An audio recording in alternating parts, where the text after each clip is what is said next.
আজকে দুপুরে রান্নার জোগাড়যন্ত্র সব করে নিয়েছি, আর আজকে খুব তাড়াতাড়ি সব রান্না বান্না শেষ করে ফেলবো, কেননা সকালে হালকা পাতলা খাবার খাওয়া হয়েছে।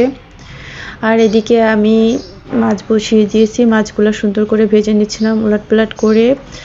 লাউ, আলু আর টমেটো দিয়ে মাছের ঝোল রান্না করব। এদিকে আমার লাউ আর আলুটা অনেকটা সিদ্ধ হয়ে এসেছে।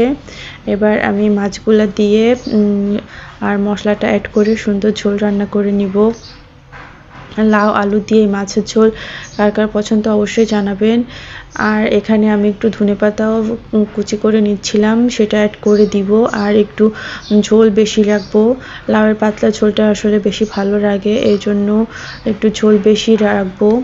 আর এখানে আমি পেঁয়াজ রসুন ভেজে জিরা দিয়ে বেটে সেটা অ্যাড করে দিয়েছিলাম ওই মশলাটা।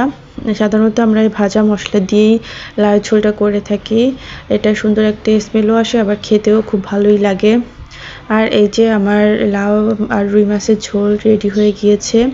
এদিকে আমি একটু পেঁয়াজ রসুন ভাজি করে নিচ্ছিলাম ঢেঁড়স ভাজির জন্য।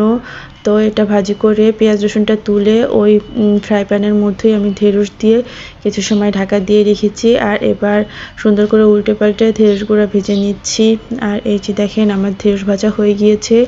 এরপর আমি পেঁয়াজগুলো অ্যাড করে দিয়েছি।